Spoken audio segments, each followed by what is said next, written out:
हर दिन central railway की main line 35 lakh से ज्यादा लोगों को ट्रांसपोर्ट करती है। दुनिया के कई जाने माने शहरों का इससे कम पॉपुलेशन है, पर सेंट्रल रेलवे की मेन लाइन का पंक्चुअलिटी का इशू जाना माना है और इस किसी को इंट्रोडक्शन देने की जरूरत नहीं है। हर दूसरे दिन ट्रेन 10 से 15 मिनट लेट चलती है, ओवरक्राउडिंग जैसे प्रॉब्लम्स क्रिएट करती है, पीक आवर का टाइमिंग बढ़ जाता है, रोज फिजिकल और मेंटल सफरिंग होती है, लोगों में एक दूसरे के लिए गुस्सा जमता है, झगड़े होते हैं, मारामारी होती है छोटे से छोटे प्रॉब्लम की वजह से। हम सबको पता है, पर इसे सॉल्व करने के लिए क्या किया जा सकता है? किसी रीजन की वजह से मीडिया तो इसे उठाता नहीं है, पर यह एक ऐसा प्रॉब्लम है जो इस लाइन को यूज करने वाले 35 लाख लोग रोज फेस करते हैं। आज के मुंबई रेलवे के इस एपिसोड में हम यही देखेंगे क्यों सेंट्रल रेलवे मेन लाइन इतनी डिले से प्रोन है और इसे सॉल्व करने के लिए क्या किया जा सकता है। आज की तारीख में main line either peak track congestion के काफी पास है या फिर मुझे जैसे लगता है कि वैसे पीक ट्रैक कंजेशन क्रॉस कर चुकी है और ये कंजेशन अब डिलेज कॉज कर रहा है।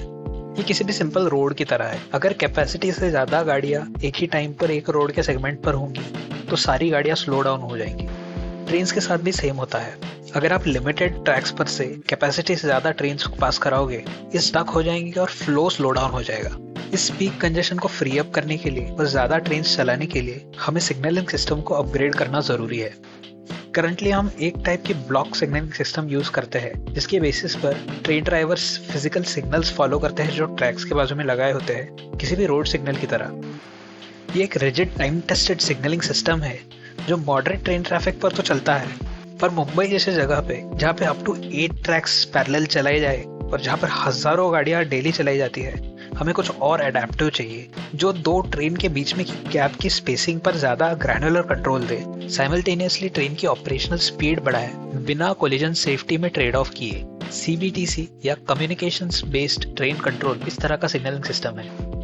ब्लॉक सिग्नलिंग सिस्टम एक वन लेन रोड की तरह है जिस पर सेंसर बिठाए गए हैं। रोड डिटेक्ट करता है कि उस सेगमेंट पे गाड़ी है कि नहीं, और अगर उस सेगमेंट पे गाड़ी है तो वो स्टॉप सिग्नल देता है उसके प्रीवियस सेगमेंट को और एक एडिशनल येलो सिग्नल देता है उसके पीछे वाले सेगमेंट को। ये दो ट्रेन्स के बीच में सेफ डिस्टेंस रखने के लिए किया जाता है, पर ये हाई फ्रीक्वेंसी ट्रेन ऑपरेशंस के लिए सूटेबल नहीं है। Instead of checking whether a segment is occupied, CBTC signalling दो ट्रेन्स के बीच में का एक्यूरेट डिस्टेंस पता कराता है up to accuracy of multiple millimetres, और उसके हिसाब से फॉलो करने वाली ट्रेन के ड्राइवर को मैक्सिमम परमिसिबल स्पीड जो कि फॉलो करना है वो डायरेक्टली ट्रेन के डैशबोर्ड पर बताता है इंस्टेड ऑफ फिजिकल सिग्नल्स को देखने के। ये डिस्प्ले हर सेकंड में कई बार अपडेट होता रहेगा according to the live distance between two trains, जिसकी वजह से दो ट्रेन्स को एक दूसरे के कई पास में चलाया जा सकता है ब्लॉक सिग्नलिंग टेक्नोलॉजी के कंपैरिजन में। कुछ एस्टिमेट्स के अकॉर्डिंग तो दो ट्रेन्स के बीच में का वेटिंग पीरियड हाफ हो जाएगा और हमें और ज्यादा सर्विसेज पैक करने का मौका मिलेगा शॉर्ट अमाउंट ऑफ टाइम में। इससे हम एग्जिस्टिंग सर्विसेज को भी टाइम पर रन करा पाएंगे, अनलाइक करंट सिचुएशन जहां पर ट्रेन 10 से 15 मिनट डिले होती है और कम्यूटर्स के पूरे शेड्यूल की बैंड बज जाती है। इस सिग्नलिंग का और एक फायदा ऐसा है कि घाट सेक्शन में बारिश या फिर विंटर के सीजन में जब फॉग हो जाता है बहुत सारा, तब ड्राइवर्स को ट्रेन बहुत स्लो चलानी पड़ती है क्योंकि सिग्नल दिखाई नहीं देता। इस सिस्टम में क्योंकि सिग्नल डायरेक्टली ट्रेन के डिस्प्ले पर दिख रहा है, उन्हें सिग्नल के लिए वेट करने की जरूरत ही नहीं पड़ेगी। पर इस सिग्नलिंग सिस्टम का पूरा यूटिलाइजेशन अगर हमें कराना है तो हमारी ट्रेन्स का जो टाइम स्पेंड होता है एक्सेलरेट और डीएक्सेलरेट करने में कम से कम कराना पड़ेगा मॉडर्न मेट्रो ट्रेन्स की तरह, ताकि ट्रेन्स की एवरेज स्पीड बढ़ाई जाए। इसके लिए सेंट्रल गवर्नमेंट को इंश्योर कराना पड़ेगा कि जब भी नई लोकल ट्रेन्स लाई जाएंगी तब वो सीबीटीसी सिग्नलिंग सिस्टम के लिए कंपैटिबल हो परफॉर्मेंस वाइज और ऑपरेशंस वाइज। पर इवन इफ हम इसे सॉल्व कर दे, हम शायद एक्सप्रेस ट्रेन्स का प्रॉब्लम सॉल्व पूरी तरह से नहीं कर पाएंगे। एक्सप्रेस ट्रेन से कारण है कि मेन लाइन पर पंक्चुअलिटी इश्यूज ज्यादा है हार्बर लाइन और वेस्टर्न लाइन के कंपैरिजन में। To the best of my knowledge harbour line पर एक भी एक्सप्रेस ट्रेन नहीं चलाई जाती है, जबकि वेस्टर्न रेलवे में डेली 92 एक्सप्रेस ट्रेन चलाई जाती है, जबकि सीआर मेन लाइन पर हर रोज 150 एक्सप्रेस ट्रेन चलाई जाती है, जो कि 50% से भी ज्यादा है वेस्टर्न रेलवे के कंपैरिजन में। एक्सप्रेस ट्रेन को लोकल ट्रेन के बीच में चलाने की वजह से सारे ट्रेन स्लो डाउन हो जाते हैं, क्योंकि लोकोमोटिव ड्रिवन ट्रेन का पिकअप और ब्रेकिंग दोनों ही लोकल ट्रेन के कंपैरिजन में स्लो होता है। ये किसी भी वन लेन रोड पर ट्रक के पीछे अटकने जैसा है। अब इस सब के ऊपर और एक कॉम्प्लेक्सिटी ऐड कर दो, आपके नेटवर्क को बाइफरकेट कर दो जैसे कल्याण में होता है। अब सिर्फ ट्रक का प्रेजेंस का प्रॉब्लम नहीं है, आपको मर्जिंग के सीक्वेंस पर भी ध्यान देना है। दो ट्रक्स के आने की सीक्वेंस आगे पीछे हो जाए तो भी नहीं चलेगी। अब आपको ये भी याद रखना है कि ये जो ट्रक्स यानी हमारी एक्सप्रेस ट्रेन्स है, ये कई हजार किलोमीटर दूर से आ रहे हैं। उतने डिस्टेंस में इन्हें टाइम मैनेज करना है अप टू द मिनट, ताकि वो उस 15 मिनट के स्लॉट में मुंबई में पहुंचे, जो करना बहुत डिफिकल्ट है। ये प्रॉब्लम और कंपाउंड होता है कल्याण के आगे, जहां पर एक्सप्रेस ट्रेन और local train same 2 tracks share करती है। ये आप 7 से 8 के बीच में डोंबिवली स्टेशन पर देख सकते हैं, जब रश आवर की पहली फास्ट ट्रेन जो 7:20 से चालू होती है और बदलापुर कर्जत डायरेक्शन से मुंबई सीएसटी के डायरेक्शन पे आती है, डिले हो जाती है क्योंकि वो अटक जाती है लातूर मुंबई सुपरफास्ट एक्सप्रेस के पीछे, जिसका एक्चुअल टाइम 7 बजे का है, पर वो यूजुअली 7, 7:15, 7:20 तक आती है। इस प्रॉब्लम को कम करने के लिए मल्टीपल थिंग्स की जा सकती है, जैसे कि ट्रैक्स की क्वाड्रुपलिंग कल्याण और टिटवाड़ा के बीच में और कल्याण और बदलापुर के बीच में, ताकि लोकल ट्रेन और एक्सप्रेस सेम ट्रैक शेयर ना करें। कल्याण यार्ड की कंप्लीट रीमॉडलिंग की जरूरत है, ताकि क्रॉसओवर में टाइम ज्यादा स्पेंड ना किया जाए कल्याण में। हमें एक्सप्रेस ट्रेन को खींचने वाले लोकोमोटिव्स, जैसे कि हम इंजन कहते हैं, उसे भी रेट्रोफिट करना पड़ेगा, ताकि वो कंपैटिबल हो हमारी सीबीटीसी सिस्टम के साथ, जब भी वो मुंबई सबअर्बन रेलवे के लिमिट्स में आ जाए। पर हमें याद रखना है कि एक्सप्रेस ट्रेन का स्लो पिकअप और ब्रेकिंग उन्हें नेचुरली इनकम्पैटिबल बनाता है सीबीटीसी सिस्टम का पूरा फायदा उठाने से। सीबीटीसी सिस्टम जैसा close loop well functioning system को पूरी तरह से फायदा उठाने के लिए उस पर चलने वाली सारी व्हीकल्स की परफॉर्मेंस इक्वल होनी चाहिए, या एटलीस्ट सिमिलर होनी चाहिए। और एक इम्प्रूवमेंट हम जो ला सकते हैं वो है टर्मिनसेस पर प्लेटफॉर्म इंक्रीज करना, जिसकी वजह से 5th और 6th लाइन पर बैकअप नहीं हो, जैसे ठाणे और लोकमान्य तिलक टर्मिनस के बीच में होता है। एडिशनली दीवा जैसे मेजर लेवल क्रॉसिंग्स को हटाना पड़ेगा, ताकि ट्रेन स्लो डाउन ना हो एक्सीडेंट्स प्रिवेंट करने के लिए। इवन इफ ये हम सारे पॉइंट्स टैकल कर ले, फिर भी कुछ ना कुछ एक्सटर्नैलिटीज तो रहने वाली है, क्योंकि ट्रेन 1000 किलोमीटर दूर से आ रही है। कहीं ना कहीं किसी कारण के वश डिले तो आने ही वाला है। इसे हमें टेक्नोलॉजिकल इंप्रूवमेंट्स लाके कम करना पड़ेगा, जो कि नेशनल लेवल पर करना पड़ेगा। इसके अलावा हमने फ्यूचर के लिए टर्मिनसेस बनाने पड़ेंगे मुंबई के पेरिफेरल रीजन्स में, जैसे कि विरार, कल्याण, पनवेल, ताकि सारी ट्रेन्स को सीएसटी और मुंबई सेंट्रल जैसे इन सिटी स्टेशंस तक ना पहुंचना पड़े, ट्रैक कंजेशन क्रिएट करते हुए on the road. Local trains की पंक्चुअलिटी इंक्रीज करने का एक और सोल्यूशन हो सकता है नंबर ऑफ क्रॉसओवर्स जो लोकल ट्रेन्स करती है उसे रिड्यूस करना। ये डिले स्पेशली उन स्टेशंस पर होता है जिनका होम प्लेटफॉर्म स्टेशन के फार वेस्ट साइड में है, जैसे कि ठाणे हो, कल्याण हो, बोरीवली, विरार। फॉर एग्जाम्पल ठाणे से छूटने वाली स्लो ट्रेन को प्लेटफॉर्म नंबर 1 से टुवर्ड सीएसटी जाना है, तो उसे डाउन स्लो लाइन को क्रॉस करके अपनी अप स्लो लाइन पर लगना पड़ता है। इसके वजह से ऑपोजिट डायरेक्शन में जाने वाली एक्टिव ट्रैक ब्लॉक हो जाती है। ये छोटे छोटे डिलेज इंडिविजुअली इतने बड़े तो नहीं है, बट कंबाइन किए जाए तो कई डजन मिनट्स का एडिशनल वेस्टेड टाइम है।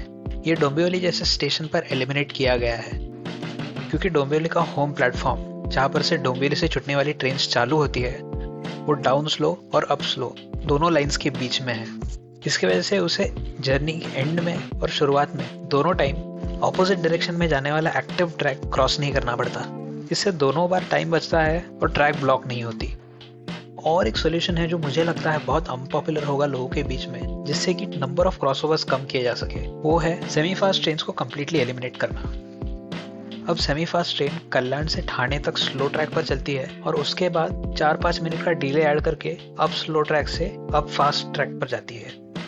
बट इस क्रॉस ओवर के बीच में शेड्यूलिंग का इशू आता है, जहाँ पर ट्रेन को वेट करना पड़ता है अपना स्लॉट मिलने तक, जिसकी वजह से स्लो लाइन बैकअप हो जाती है। फिर क्रॉस ओवर के टाइम पे डाउन फास्ट लाइन भी ब्लॉक हो जाती है, फिर जाकर वो अप फास्ट लाइन पर लगती है। 5 मिनट का डिले हर लाइन पर ऐड हो गया। सेम सिचुएशन होता है वेस्टर्न लाइन पर बोरीवली फास्ट ट्रेन्स का, जो कि स्लो ट्रैक पर चलती है अंधेरी के बाद। अब ये क्लियरली अनपॉपुलर सॉल्यूशन है उन लोगों में जो इन्हें बोर्ड करते हैं रोज और फास्ट ट्रेन का एक्सपीरियंस एंजॉय कर पाते हैं, ठाणे के बाद से क्यों ना सही। बट हमें किसी दिन बैठकर सोचना पड़ेगा कि इज इट वर्थ इट। मेरे पिछले 5 साल के एक्सपीरियंस के according Dombivli to Dadar semi fast train journey, जो कि 50 मिनट्स की होनी चाहिए, वो हमेशा 1 घंटे की होती है, जो कि स्लो ट्रेन के इतना ही है। ये सब इन्हीं क्रॉसओवर्स के एडेड डिले के वजह से है। इस क्रॉसओवर के स्लॉट पर टाइम वेस्ट करने से अच्छा है कि दोनों फास्ट और स्लो लाइन पे एक एक्स्ट्रा सर्विस चलाई जाए, जिससे डबल लोगों को ट्रांसपोर्ट किया जा सकता है। पर उन लोगों का क्या जो दीवा, मुब्रा, कलवा, जोगेश्वरी, गोरेगांव जैसे स्टेशन पर चढ़ते हैं इन सेमी फास्ट ट्रेन में। मेरा प्रपोजल होगा कि फास्ट ट्रेन के नंबर ऑफ हॉल्ट्स बढ़ा दिए जाए, दीवा, भांडुप, विक्रोळी, गोरेगांव, कांदिवली जैसे स्टेशन पर, जिससे कि आसपास के स्टेशन से लोग डाउन मार के भी एटलीस्ट चढ़ सके, जहाँ पर ट्रेन एटलीस्ट टाइम पर होगी। ये एडिशनल हॉल्ट्स बैरली ट्रेन की जर्नी में 2-3 मिनट का फर्क लाएंगे, लेकिन सिस्टम वाइड क्रॉसओवर पे होने वाले डिले 10 मिनट से ज्यादा कम करेंगे। और मेरे पर्सनल ओपिनियन में ये एक अच्छा फेयर ट्रेड है। और एक चेंज है जो क्रॉसओवर्स कम कर सकता है कल्याण पे, वो है कसारा डायरेक्शन से आने वाली सारी ट्रेन स्ट्रिक्टली सिर्फ स्लो लाइन पर चलाई जाए। अब इससे फायदा ऐसा है कि क्योंकि Kasara line north west direction में है मुंबई के, इसलिए स्लो लाइन उससे सबसे पास में है, और अगर डायरेक्टली स्लो लाइन पे चलाई जाए तो उन्हें एक भी क्रॉसओवर करने की जरूरत नहीं पड़ेगी। बट इस सिचुएशन में उन लोगों को जिन्हें फर्स्ट ट्रेन से किसी भी हालत में ट्रैवल करना ही है, उन्हें कल्याण स्टेशन पर ट्रेन चेंज करनी पड़ेगी। ये ट्रेन चेंज करना हम फैसिलिटेट कर सकते हैं नंबर ऑफ एस्केलेटर्स बढ़ाकर, नंबर ऑफ फुटओवर ब्रिजेस बढ़ाकर, ताकि कम से कम कन्वीनियंस लोगों को हो। और कल्याण स्टेशन से नंबर ऑफ फास्ट ट्रेन जो छूटती है वो भी बढ़ा दी जा सकती है। ऑल इन ऑल हमें कहीं ना कहीं पर कन्वीनियंस कम करना ही पड़ेगा अगर हमें ओवरऑल पंक्चुअलिटी सेंट्रल रेलवे की बढ़ानी है तो।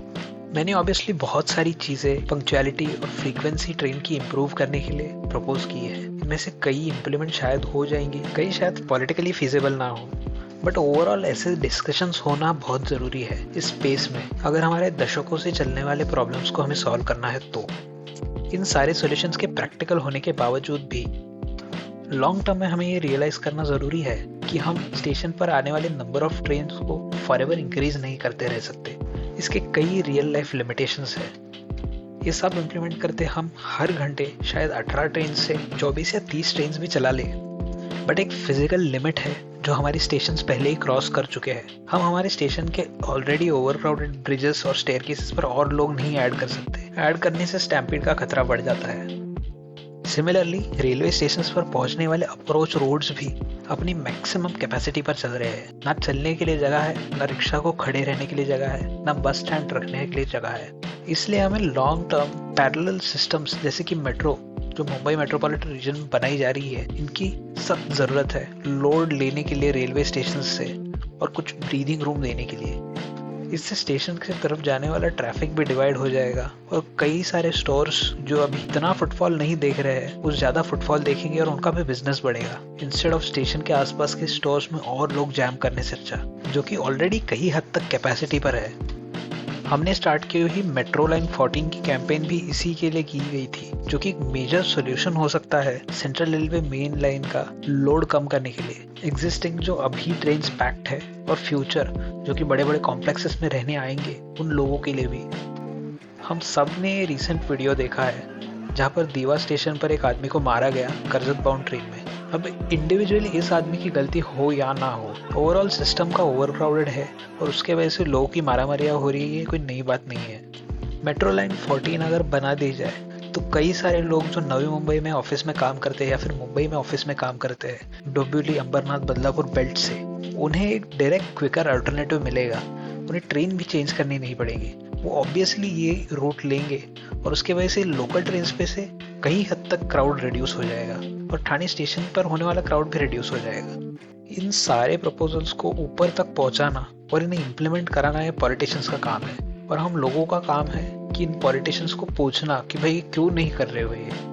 आई होप अगर टीवी मीडिया का कोई ये आदमी देख रहा है तो अपने आप से पूछे क्यों ये सॉल्यूशंस डिस्कस नहीं किए जाते टीवी मीडिया पर रोज, क्यों इतने सारे प्रॉब्लम्स को नजरअंदाज किया जाता है इंडिया के रिचेस्ट और हाईएस्ट टैक्स पेइंग शहर में। अगर आप ये वीडियो अभी तक देख रहे हो तो आपको शायद ये वीडियो पसंद आया होगा।